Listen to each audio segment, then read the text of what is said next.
É, o que que eu vou fazer? Eu fui lá para dentro, fiz uma oração. Quando eu comecei a ler, passou tudo. Passou. Tudo, tudo, tudo.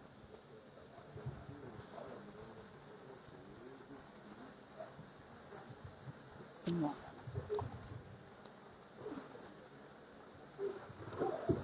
Boa noite a todos. Sejam todos bem-vindos à nossa casa de oração, trabalho, estudo. Meu nome é Tereza, trabalho aqui na Fraternidade já há bastante tempo. Queria dar boas-vindas a todos, principalmente aqueles que estão vindo pela primeira vez, que sejam bem recebidos, bem acolhidos, se sintam à vontade. Ao meu lado hoje, nós estamos recebendo a nossa irmã Cristiane Mascarenhas, que vem da fraternidade, desculpa, que vem da Federação Espírita Pernambucana, e ela vai discorrer sobre um tema bem importante essa noite, que é mães, família e espiritismo. A referência desse assunto está no livro SOS Família, capítulo 2, psicografado por Divaldo Franco, pelo espírito de Joana de Ângeles. Antes de começar a nossa reflexão dessa noite, eu gostaria de dar alguns informes. Primeiro, sobre os estudos da casa, os trabalhos. As pessoas que tiverem interesse em conhecer nossos estudos, trabalhos, estão todos lá embaixo no térreo, com todas as informações. Os estudos estão no quadro de avisos, tem o CID, que é o inicial, o introdutório. Esse é bem importante para quem não tem, assim, nenhum conhecimento mais apropriado, mais profundo, que queira conhecer a doutrina. Então, começa pelo CID, e às sextas-feiras, de 19h30 até às 21 horas. Também as informações lá embaixo no térreo, na recepção. Gostaríamos também de lembrar que nós temos aqui biblioteca e uma livraria, com vendas de livros importantes da doutrina, e a livraria com livros que podem ser emprestados durante 30 dias. Alguém, se quiser, tiver vontade de conhecer um pouco mais, também fiquem à vontade para visitá-los. Amanhã terá a campanha do quilo. Se tiver alguém com interesse nesse trabalho, o grupo se reúne aqui às 8 horas e sai em caravana para fazer esse trabalho. E também na segunda-feira vai ter a sopa de rua, né? Que começa às 20h30, as pessoas também se reúnem aqui. Fora isso, temos vários outros trabalhos também, quem tiver interesse, são vários. Temos ajuda, trabalho com as gestantes, com os idosos, a visita aos abrigos, tem o pedágio, que é nos sinais, então tem uma infinidade de trabalhos. Também pedimos assim a colaboração de vocês no sentido de fazer ajuda em utensílios para o bazar, roupas, sapatos, doações, né? E de alimentos não perecíveis para que nós possamos ajudar as famílias carentes no serviço, no trabalho assistencial. Bom. Deixa eu ver mais aqui.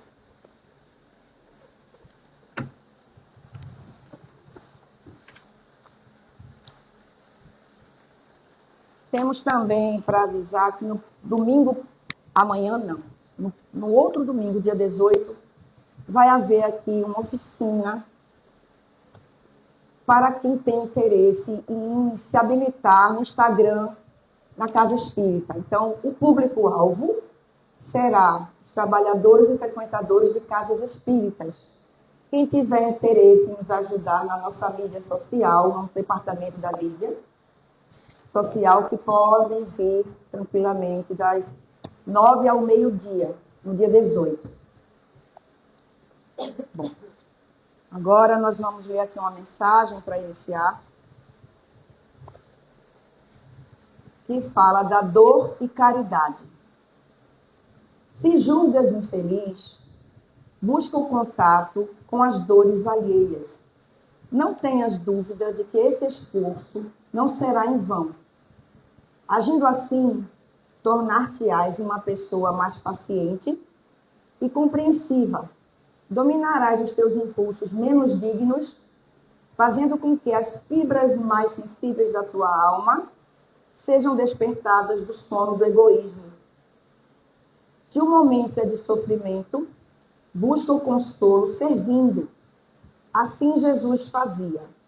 Os cegos veem e os coxos andam.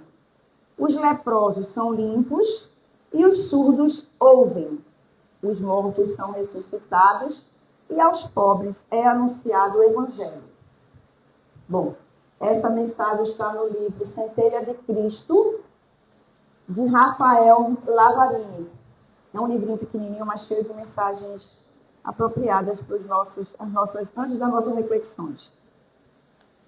Bom, agora eu gostaria que nós pudéssemos nos sintonizar para que possamos fazer uma oração inicial para dar início ao nosso trabalho dessa noite.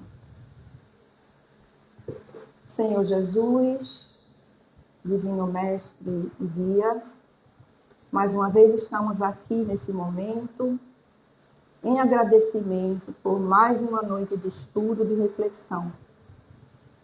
Que os espíritos de luz possam incluir a nossa amiga Cristiane, a nossa irmã, para que ela possa levar para todos nós essa mensagem e que sirva, toque os nossos corações e sirva para a nossa evolução. Que abençoe a todos os trabalhadores dessa casa, a todos os frequentadores e que nos proteja hoje e sempre. Que assim seja. Vou passar agora a palavra para a nossa irmã, para que ela possa iniciar a reflexão dessa noite. Obrigada.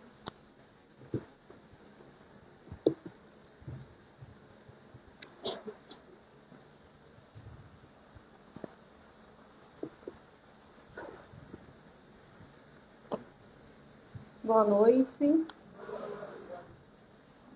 Hoje nós estamos numa véspera de um dia muito especial, não que os demais não sejam, mas amanhã é um dia que oficialmente se comemora o Dia das Mães e todos estão com o mesmo pensamento, né, voltados para a mesma questão.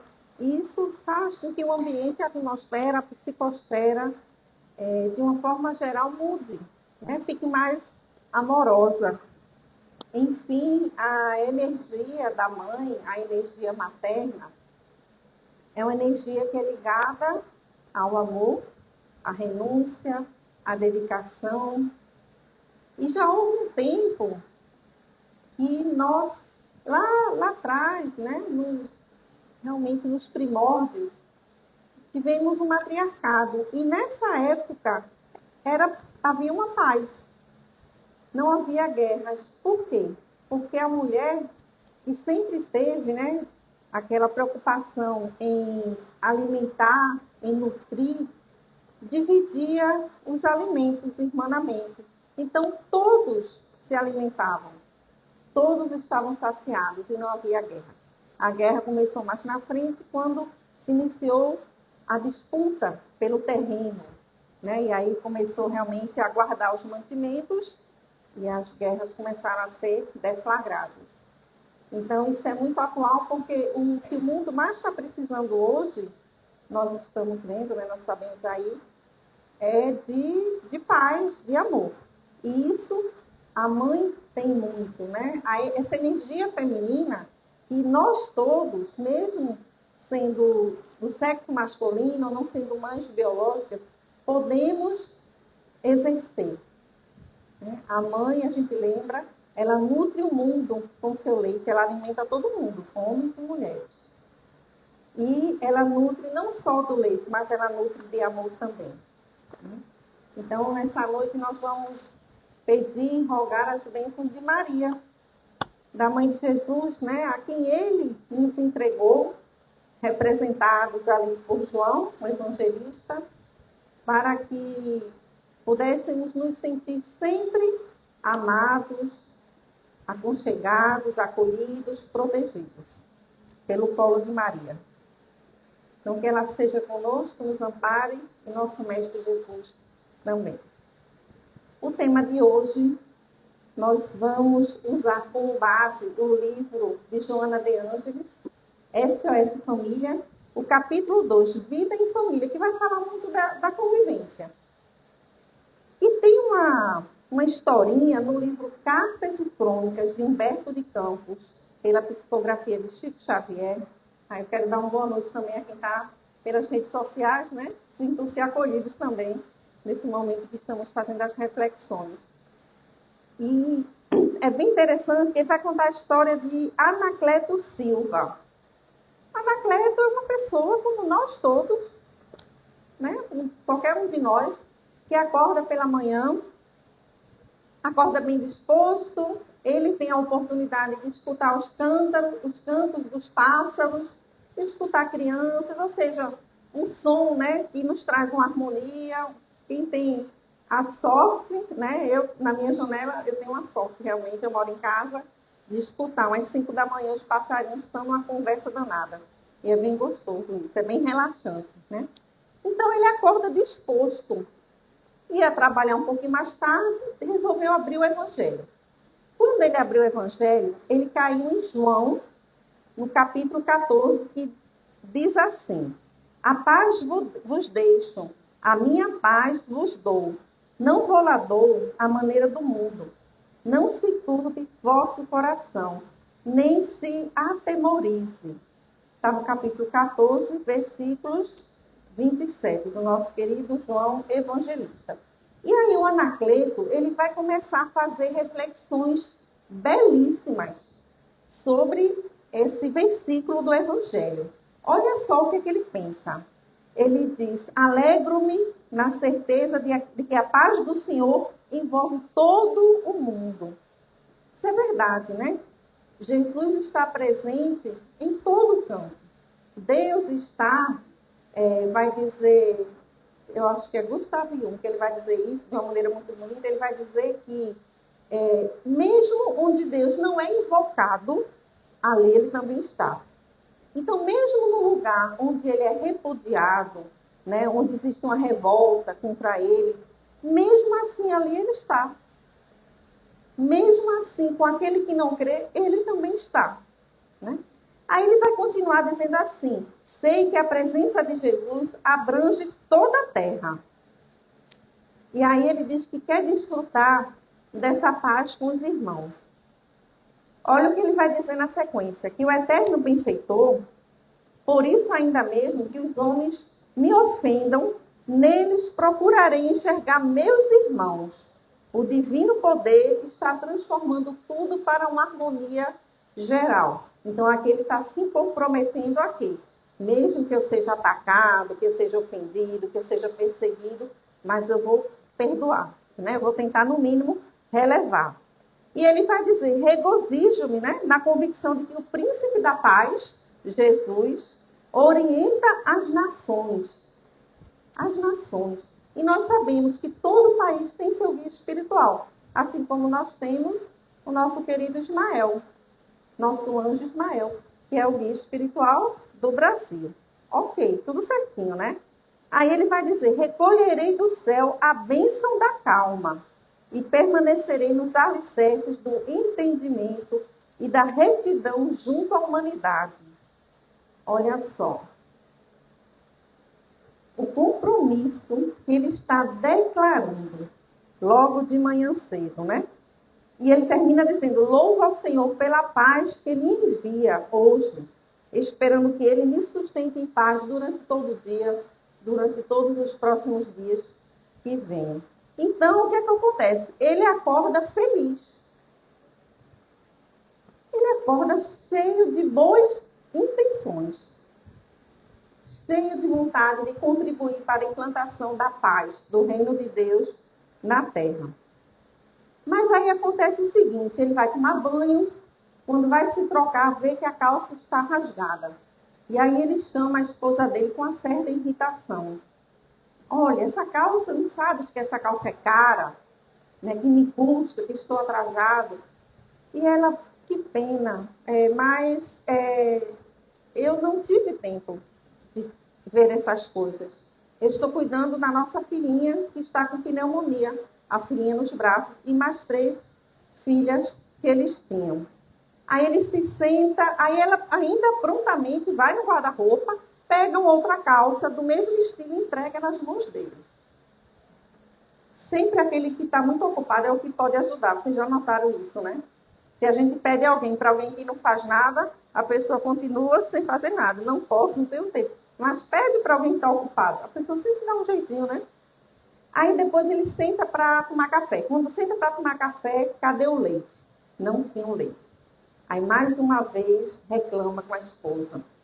E a esposa vai dizer que quando esteve na padaria, estava demorando tanto a fila que não poderia aguardar mais, tinha que voltar por causa da criança enferma. E ele se irrita. Quando sai de casa, abre a porta, a primeira pessoa que ele encontra é o sogro, pedindo empréstimo. E aí, mas não é possível. Como é que a pessoa já começa o dia assim? Como é que vai ser o resto do dia se já começa assim, né? Às vezes a gente, de manhã cedo, já encontra esses, né, esses tropeçõezinhos. E aí ele rechaça, diz, se eu tivesse esse dinheiro, eu não estava aqui, me acordando tão cedo, né, para ir trabalhar. Também não atende o sogro. Vai pedir um carro, um táxi, o carro passa direto, ou enfim, uma coisa atrás da outra. Até que ele consegue pegar um carro e entra, e quando ele entra no carro, que aí está tocando a música, ele vai, né, se acalmando. Aí, antes disso, ele ainda diz assim, ó, malditos, como seguirei para a repartição? Malditos, malditos. Ou seja, ele ainda maldisse aquelas pessoas, né? E aí eu trago essa pergunta para a gente. Como que a gente segue para o mundo todo dia, quando a gente se acorda? Que energia a gente leva para o mundo? Para a repartição, para a academia, para a faculdade, para o encontro com os amigos, para cuidar de um doente. Como é que a gente vai? Com o que a gente tinha dentro de casa, com o que a gente acordou, né? E quem será que era o maldito? Os outros, porque estavam nas suas necessidades, ou ele mesmo por não compreender as necessidades dos outros? Quem é o maldito, na realidade, né? Mas aí ele quando entra no carro, como eu falei, né, que ele começa a se acalmar, ele começa a reconhecer. E ele fica pensando assim, acordei tão seguro, com tanta serenidade, e de uma hora para outra eu não consegui suportar uma guerra que estava acontecendo dentro de mim. Então ele reconhece que a irritação, a impaciência estava nele, né? E aí é interessante, ele vai ficar envergonhado e ele vai fazer a seguinte reflexão. Como é rápido que a gente passa do estado de serenidade para perturbação. É assim, é um estalar de dedos, né? Mas ele vai pensar o seguinte, ele começou a perceber que entre ele e a humanidade surgia o lá. Então, reclamando assistência e carinho dos outros, ele jamais receberia essa paz do Cristo, que ele julgava que estivesse fora, que estivesse longe. Quando ele pensou na paz, em se harmonizar com os irmãos, ele pensou em algo fora. Ele não pensou que tão perto dele, ele pudesse ir construindo essa paz para poder levar para fora, né? Então, a gente pode fazer algumas reflexões. Primeiro, em cima dessa historinha. Primeiro, tudo que nos acontece, as situações, as pessoas difíceis que nos aparecem, nunca é problema deles. Nunca é com eles. Sempre é conosco. Sempre. Se eu for assaltada, se eu for perseguida, se eu for caluniada, né, se eu for sofrer algum dano, não é com o outro. Porque a gente não tem poder nenhum sobre o outro. Nada a gente pode fazer no lugar do outro. Eu só posso fazer em mim mesmo.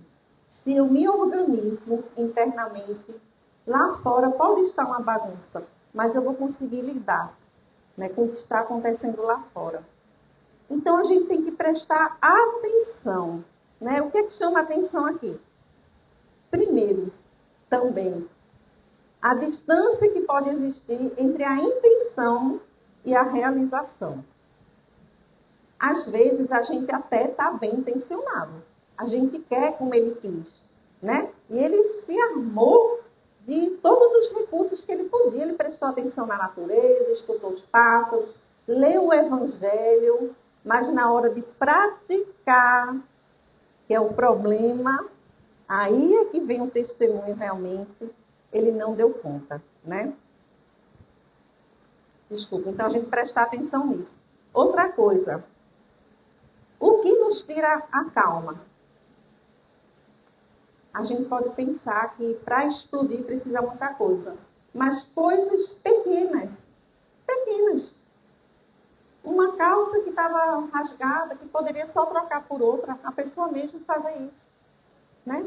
Então, coisas muito simples nos irritam. É interessante o exercício de quando coisas pequenas acontecerem que a gente se irrita, que a gente não gosta, a gente lembrar naquele momento de algo importante, algo que importa realmente. A gente leu isso, né? A gente leu isso aí na preparação. Pensar no que importa realmente para a gente perceber o quão infantil às vezes nós somos, né? Outra coisa, ele coloca a responsabilidade da paz em Jesus. Não sei se vocês observaram. E toda vez que ele está refletindo sobre a paz, que Jesus faça isso, que Jesus faça... Ele não precisa pedir, porque Jesus faz. Não precisa dizer a Deus o que ele tem que fazer. Ele sabe, ele já faz. Ele está fazendo, né? Agora, e nós? O que é que nós estamos fazendo? Porque certas coisas só acontecerão se a gente tiver uma disponibilidade. Se a gente estiver aberto. E aí a gente recebe a bênção, né? Outra coisa, que a guerra começa dentro de mim, como ele mesmo percebeu.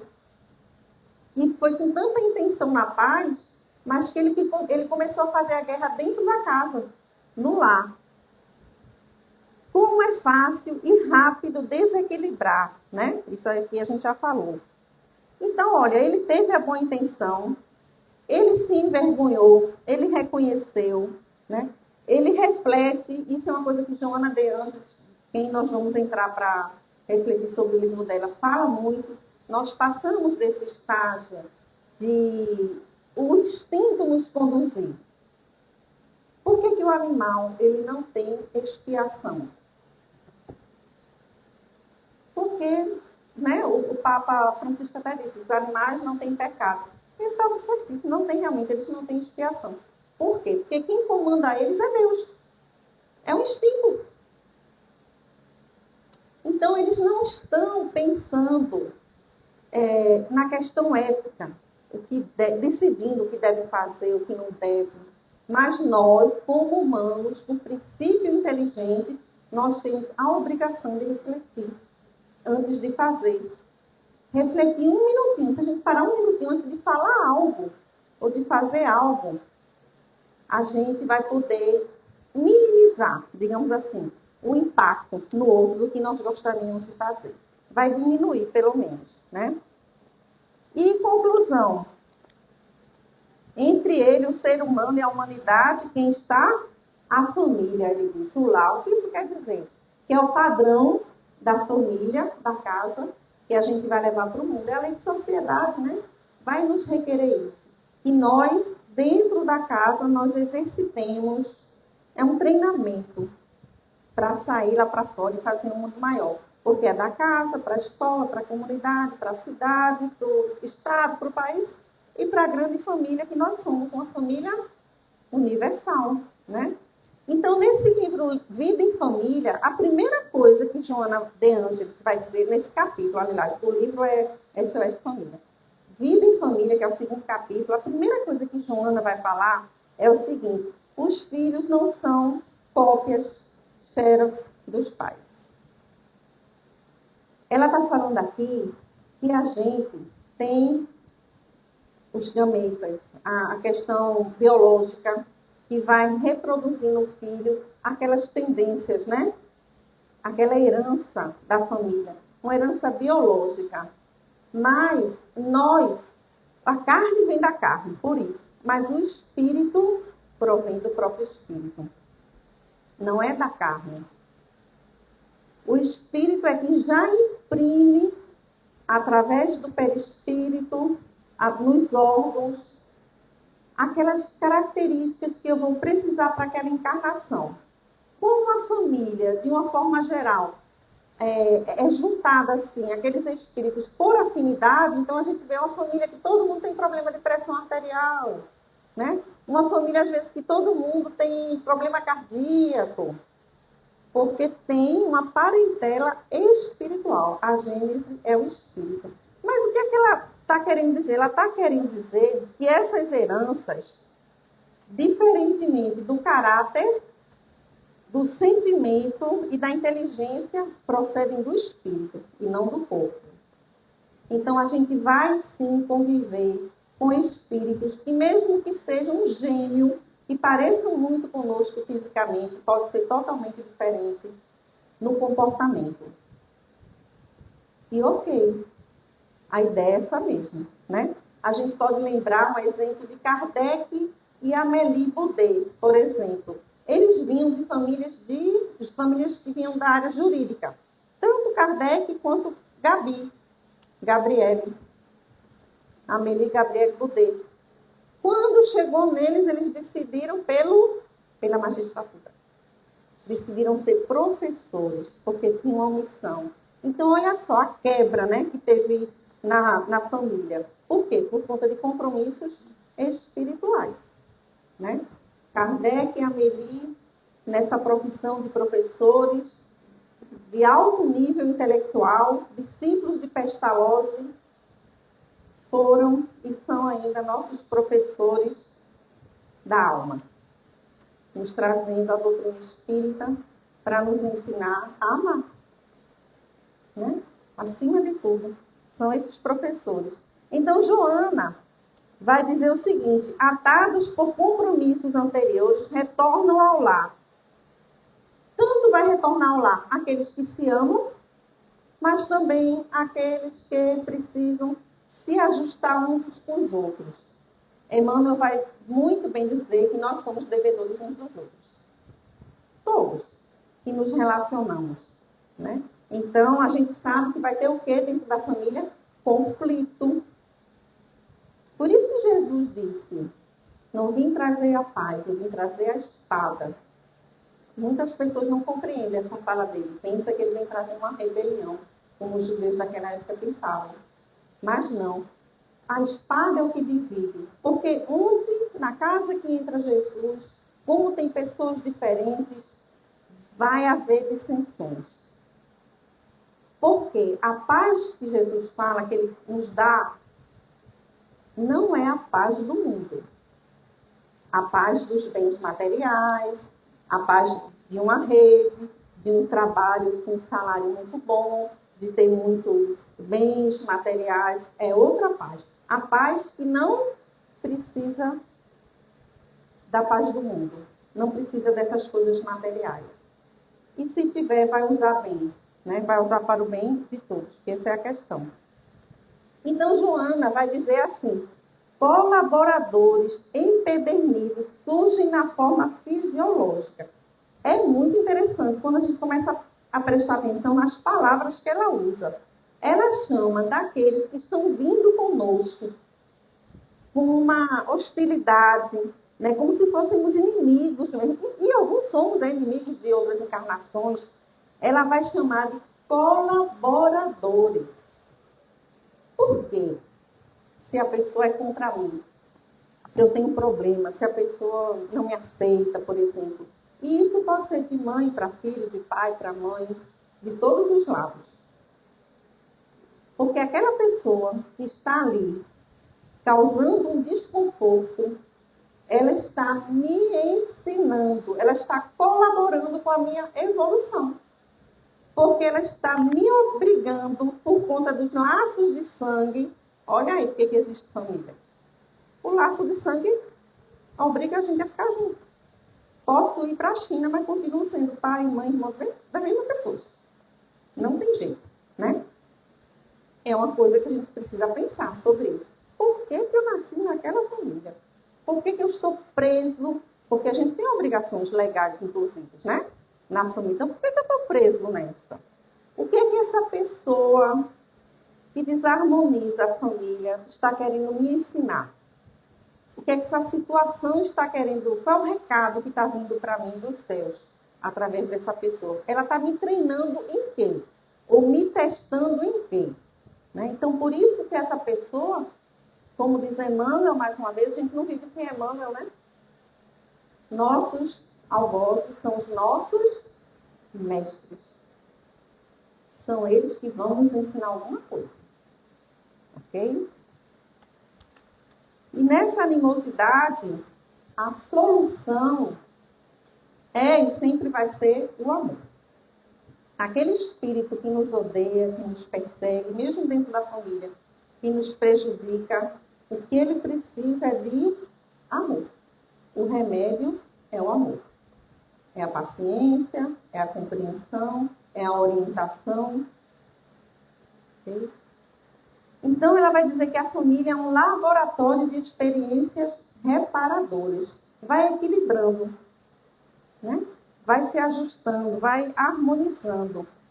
Onde se alterna felicidade e dor para a nossa paz futura. E é assim mesmo, né? A gente passa umas fases que está tudo bem, que é para dar um reforço, né? Para dar um refrigério, para a gente juntar forças para novos desafios. Essa é a ideia, tá? E aí ela vai dizer que o lar é uma escola de aprendizagem e redenção futura. Quando a gente vai para o dicionário, o que é redenção? Resgate, reparação, libertação, salvação. Então, já está muito claro que não vai ser fácil. A redenção vai exigir o quê? A dor. Vai exigir a experiência. Né? Porque a gente está reparando. A gente está também espiando, né? Eu tenho um amigo que há menos de um mês, ele me contou uma experiência dele, uma experiência de vida, e hoje pedi até autorização a ele, mandei uma mensagem perguntando se eu podia dividir e compartilhar com vocês. Porque a história dele, né? Eu vou suprimir os nomes, obviamente, para proteger, mas é uma história muito bonita de como a gente pode transformar um problema muito grande dentro da família, uma dor, um sofrimento de muito tempo, que a família a gente convive a vida toda, né? A existência toda, em libertação. E libertação para os dois lados, para o algoz e para a vítima. Essa pessoa é uma pessoa de pele escura, preta, negra, foi adotado por uma família de 13 irmãos, brancos. E os pais eram racistas. Ele não sabe dizer, ele não tem a informação de por que ele foi adotado, sendo essa família já tão grande, tão numerosa, né? Irmãos, 13, e por ser uma família racista. E ele ser negro. Ele não tem essa resposta. Porque eu fiz essa pergunta, ele não tem. E ele, além de tudo, ele tinha algo mais diferente. Desde criança já se notava que era afeminado, que era uma alma ali, né, muito graciosa, uma alma de mulher mesmo, né, no pensamento, nos trejeitos, em tudo. E isso também foi algo que causou mais desconforto ainda na família. Os irmãos se juntavam, os irmãos faziam brincadeiras de mau gosto. Enfim, imagine um conflito. E essa criança, esse homem hoje, né, lembra que a mãe com 13 filhos, imagina, devia puxar a orelha de um, cabelo do outro, né, devia lá dar uma chinelada na perna. Mas ele era agredido realmente com mais violência. Os castigos dele eram mais pesados, sempre, sempre. E ele nunca revidou. Ele já tem né, já trouxe de outras existências, uma personalidade já pacificada, digamos assim. E mesmo criança tinha algum tipo de compreensão, algum tipo de gratidão, porque, de uma certa forma, estava ali naquela família. E, mais tarde, o pai faleceu, a mãe ficou muito doente, ficou acamada, dependente. Todos os 13 filhos estavam cuidando de sua vida e não davam sua contribuição. A velha história, né? Ela está fazendo assim com a cabeça, que essa história a gente conhece, né? E esse filho foi que abdicou profissionalmente de suas atividades, temporariamente, para cuidar dessa mãe. Porque essa mãe precisava dele até para comer, e para tomar banho, e para andar. E esses momentos que essa mãe ficou presa, olha como é a verdade de que a doença é a cura. Toda doença é uma cura, é já o início da melhora, né? E essa mãe, presa, sem poder fazer nada, totalmente dependente, foi obrigada a várias horas durante o dia, conviver, e à noite, com aquele filho indesejado, adotado, e começou, ele é uma pessoa que conversa muito, e fez perguntas de uma maneira amorosa, colocou os seus sentimentos para fora, e isso foi aproximando. Ela foi começando a enxergar, além daquele negro homoafetivo, uma pessoa. Um espírito iluminado até, né? Um espírito muito bom, uma pessoa muito boa, carinhosa. E chegou o momento de que essa mãe não conseguia mais viver sem esse filho. Se ele se afastasse por meia hora para resolver alguma coisa, ela já ficava preocupada, querendo ir para a porta, querendo que ligasse para saber onde é que ele estava, que hora que voltava, porque que não tinha chegado. Eles se reconciliaram. Eles começaram a depender um do outro. E ele usou, sem saber, uma técnica muito interessante para isso acontecer. Ele usou a fala. Quando a gente quer se fazer entender, quer tocar o outro, quer sensibilizar o outro, não adianta a gente usar argumentos racionais. Tipo, a senhora não pode ser racista, porque isso é proibido, isso dá cadeia. Não adianta esse raciocínio, esse argumento racional. O argumento mais forte que existe é o sentimento. Então, ele começou a dizer de como ficava triste em certos momentos, quando acontecia isso ou aquilo, o que é que acontecia até fisiologicamente com ele, às vezes ele se urinava, o quanto às vezes ele chorava em tal situação. Então, quando a gente fala do sentimento todo mundo tem. Alguns parece que não, mas tem. Aí a gente se conecta. O ser humano se conecta com outro ser humano através do sentimento, não é da razão, nem da lógica, nem do conhecimento intelectual, tá bom? Que aí tem uma conexão, uma comunicação de alma para alma, de espírito para espírito, não é mais do professor com o aluno, não tem isso, não tem hierarquia. Sentimento não tem hierarquia. E aí eles se conectaram, e aí ela se abriu para a escuta. E ele falando, colocando para fora, foi se curando, ela escutando, foi compreendendo, foi se sensibilizando, foi ficando mais dócil também. Enfim, eles conseguiram vencer essa experiência que os dois tiveram, né? A gente não sabe, por exemplo, a gente não pode dizer exatamente que um devia ao outro. É uma coisa que às vezes a gente traz, e o espírita traz muito isso. Se eu tenho um problema com fulano, é porque eu fiz mal a ela na outra encarnação, ou ela fez a mim. Sempre acha que é a lei de Talião. A gente ainda está na primeira revelação. O nosso pensamento, mesmo espírita, que é progressista, é da primeira revelação, da primeira aliança de Moisés, lei de Talião.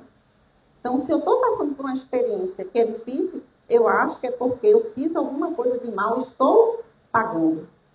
A contabilidade divina não é assim. Eu estou passando, ou porque eu já tenho maturidade para passar por aquela situação de uma maneira tranquila, que eu possa conduzir, ou porque aquela pessoa precisa de mim, daquela convivência comigo, para se erguer, ou para se aprumar na vida. Não necessariamente é conta atrasada. Ok? Então, a gente precisa tirar essa coisa de culpa, de débito, de punição, de lei de talião. A lei é de amor. É só isso. Beleza? Então, Joana, ela vai dizer o seguinte. Ela vai dizer, por exemplo, irmãos que se amam ou se detestam, pais e filhos que se intrigam. Essa convivência difícil que tem, né? Ela vai dizer que cada encarnação é como se fosse uma batalha. As encarnações são existências, são batalhas que a gente tem que vencer, para a gente poder vencer essa guerra que está dentro de nós mesmos, né? Então, quando a gente passa por uma existência, e elas são solidárias, a forma com que a gente atravessou essa existência é que vai fazer com que, nesse emaranhado, nós possamos reencontrar espíritos do passado mais fortalecidos, com mais resistência espiritual para tratar desses acontecimentos com mais leveza, com mais confiança, com mais fé. Fé na certeza de que tudo vai dar certo. Por quê? Porque a fé ela vem de uma experiência. Ela não é dada. Eu não tenho fé porque eu quero. Eu tenho fé porque eu já passei por isso. E eu sei como eu devo fazer. E eu sei que a maneira melhor de fazer vai dar certo. Mais cedo ou mais tarde. Agora ou depois. Isso é fé. A fé ela é concreta realmente. Ela vem de uma experiência e ela é pessoal. Então, segue Joana dizendo o seguinte: a vida é incessante e a família carnal são experiências transitórias em programação objetiva para a família universal. A gente viu isso no início. Uma situação de Anacleto, né? Na família que ia para fora. Ele refletiu antes, enquanto estava indo para o trabalho. Mas se ele não tivesse feito isso, talvez até porque fez essa preparação antes de sair da cama, a conexão com a natureza e a leitura do Evangelho, ele com certeza ia levar aquela irritação, aquela implicância, aquele mal-estar que ele estava para o trabalho. No livro Quando o Amor Veio à Terra, de Djalma Margolo, tem uma cena muito bonita, que é quando Jesus está na porta de casa com Maria, se despedindo. Ele ia para o seu missionário, né? De 3 anos. E ela como mãe, faz de tudo para retê-lo em casa. Usa vários argumentos, vários. Todos os argumentos que você possa pensar que a mãe possa colocar, né? Para impedir que você vá para a experiência no mundo. E ela sabia, porque nós sabemos que ela sabia, que a tarefa dele iria ser muito difícil. E haveriam, né, tudo que a gente conhece da história. Quando acabam-se todos os argumentos de Maria, ele vai dizer assim: minha mãe, sou eternamente grato ao meu pai pela família que me deu.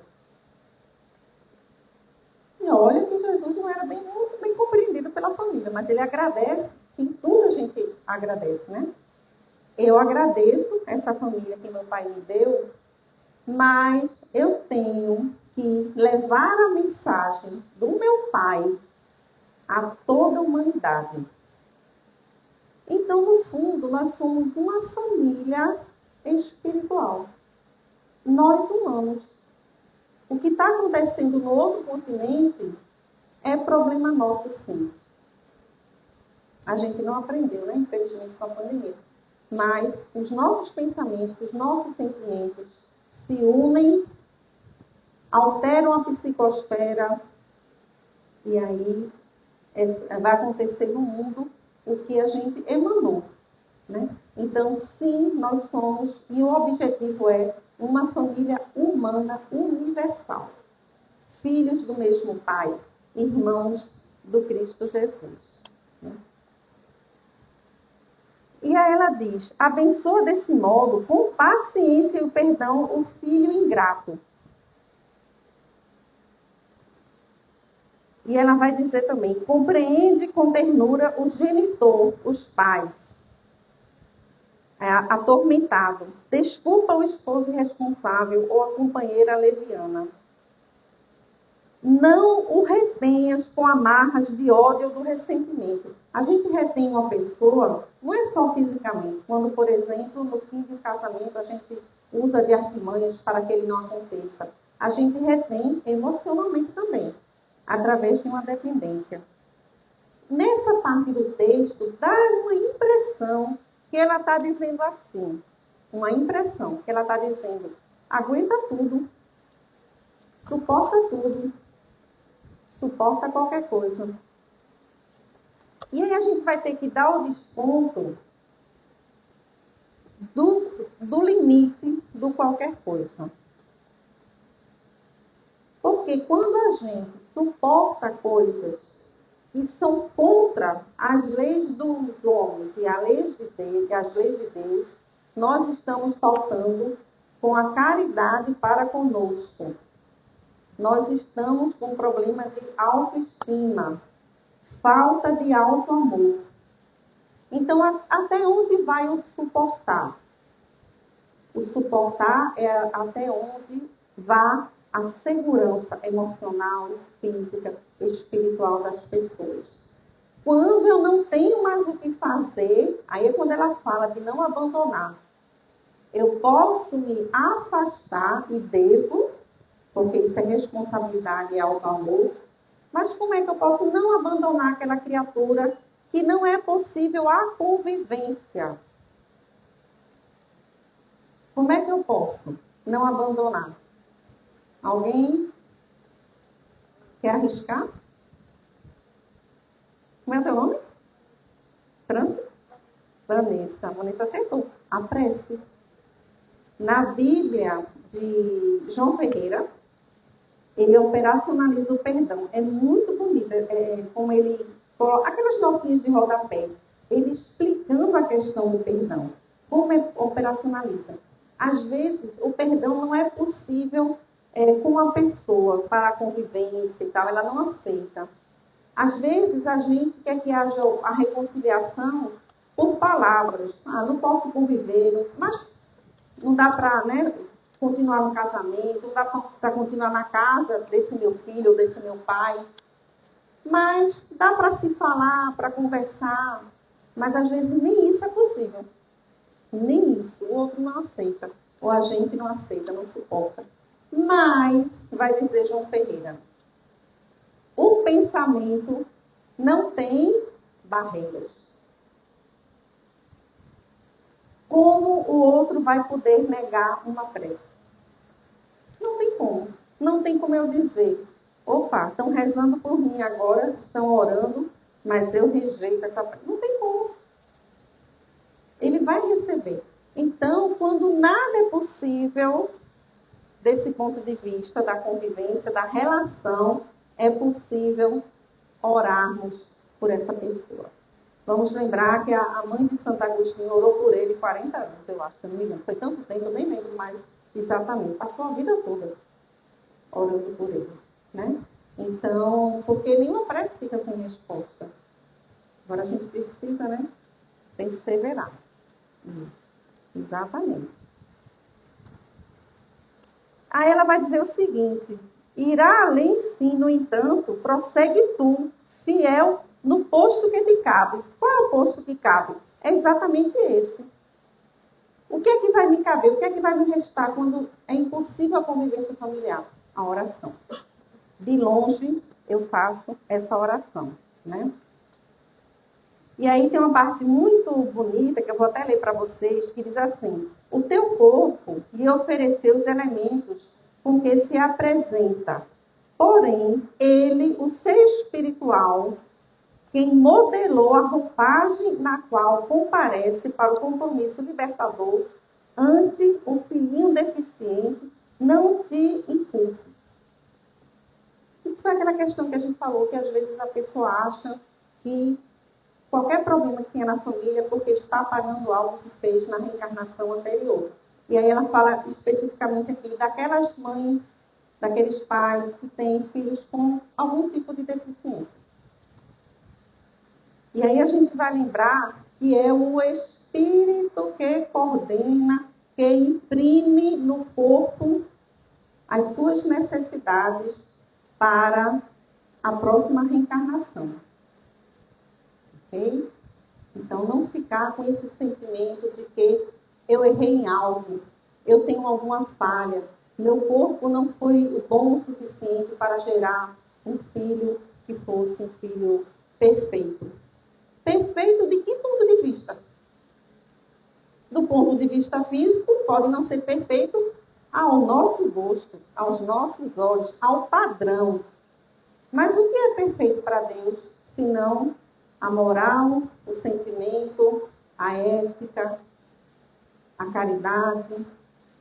Então a gente precisa ampliar, né, esse olhar para não ter um olhar só material, o olhar só de uma existência. Ter esse olhar amplo de humanidade, né, de várias encarnações, do espiritual, não só do material, ok? E aí ela vai dizer assim: ama-o mais e completa as limitações com todos os seus recursos. Os recursos que forem possíveis. O que é que eu tenho de possível que eu posso dar? É muito interessante quando ela traz isso, porque às vezes a gente espera um comportamento padrão de alguma mãe.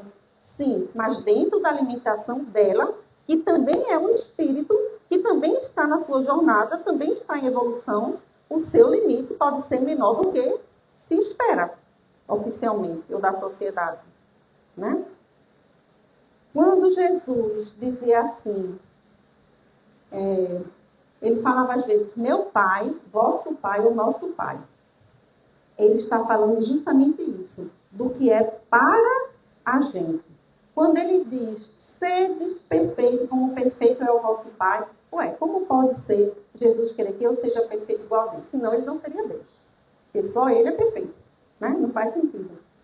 Mas sede perfeito, como perfeito é o vosso Pai. Ou seja, o que eu entendo de Deus, nesse entendimento eu ser perfeito. Eu ser o máximo que eu posso.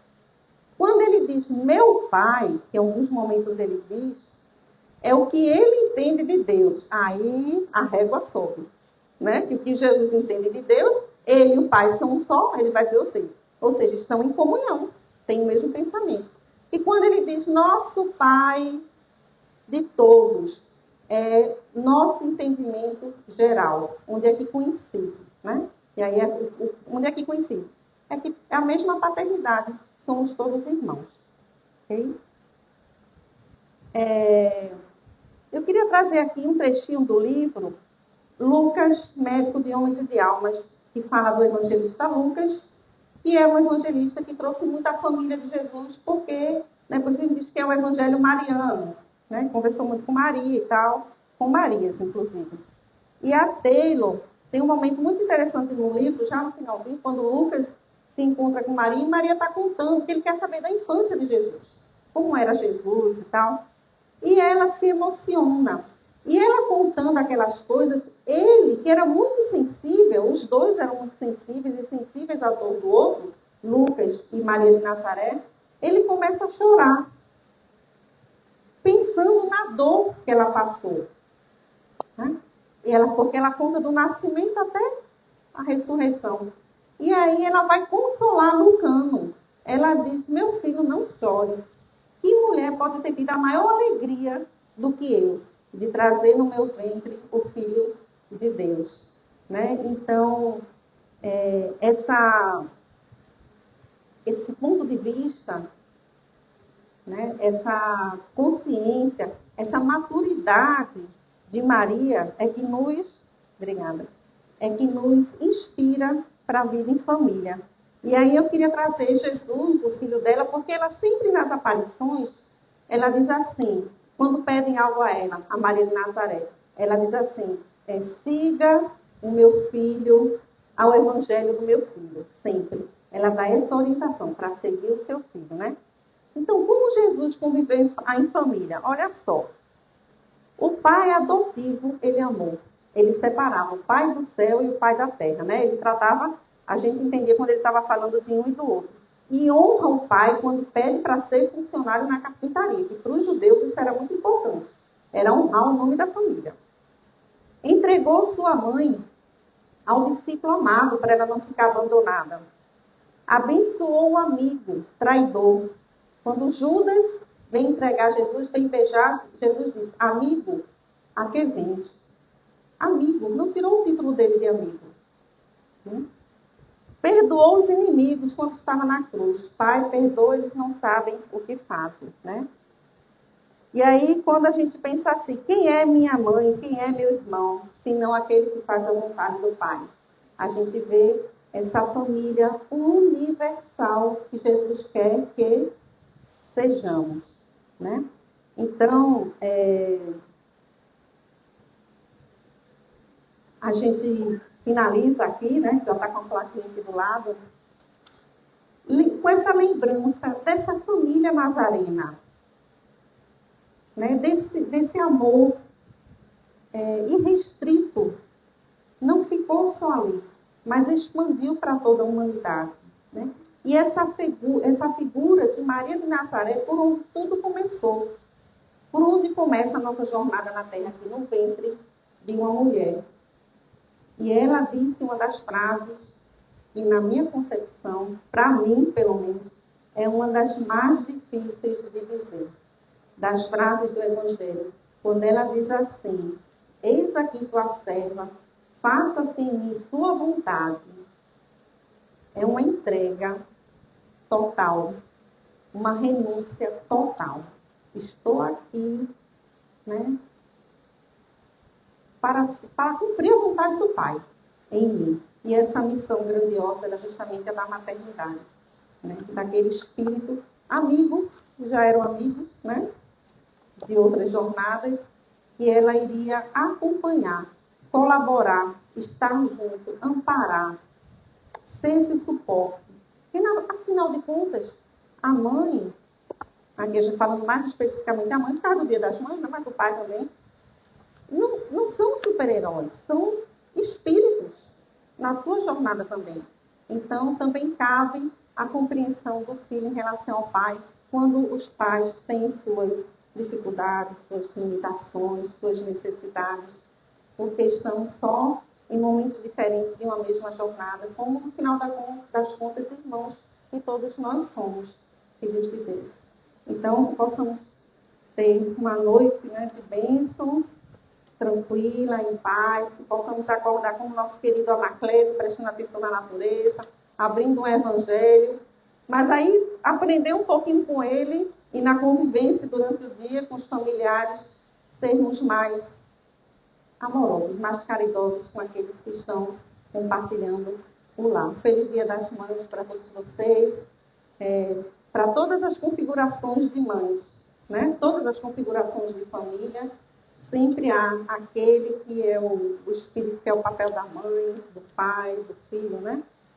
Só muda a roupagem mesmo. Uma boa noite para vocês e muito obrigada.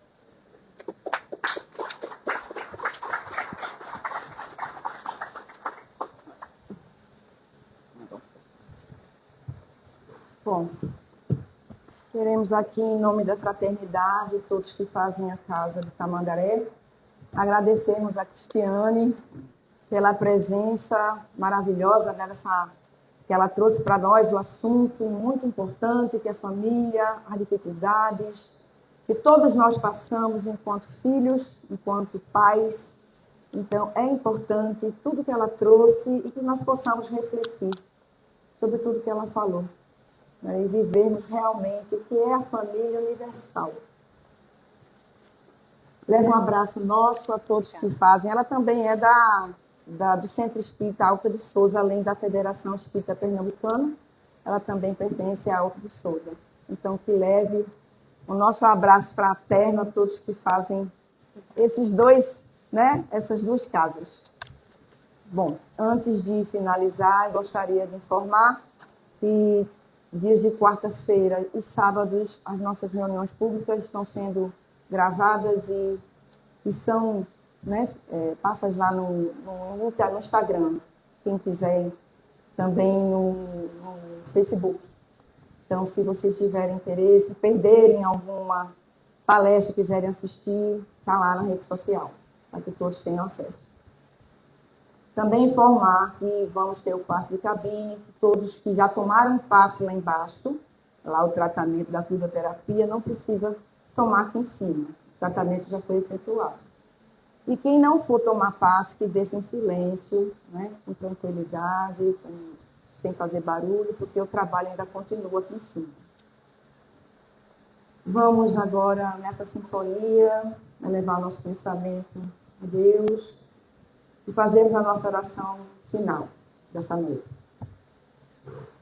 Mestre amado, Jesus, nosso Criador Deus, de misericórdia, Pai de todos, irmãos fraternos, agradecemos por essa noite de luz, de ensinamento, que possamos refletir sobre as nossas ações, enquanto filhos, enquanto pais. Agradecemos a tudo que é nos oferecido, todas as dificuldades que passamos também, e como a nossa irmã falou, tudo serve de aprendizado, de cura, de ensinamento. São remédios para nossas almas. Ajuda-nos, Senhor, a cada dia a enfrentarmos todas essas dificuldades.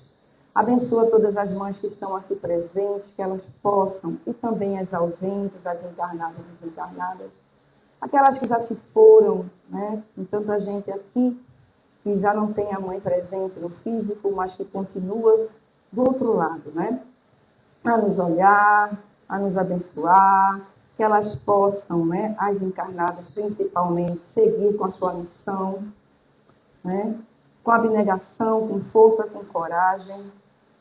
E pedimos, Senhor, que nos guie nessa nossa trajetória terrena, que possamos voltar para os nossos lares em paz, nessa sintonia de amor, na pura certeza que nós não estamos sós, que nós estamos na tua companhia. Que assim seja, Senhor. Boa noite a todos. Obrigada, amiga. Olha, deixa eu dar um abraço para Carmen, viu? Ah, tá, eu falo para ela. Foi muito boa a sua palestra.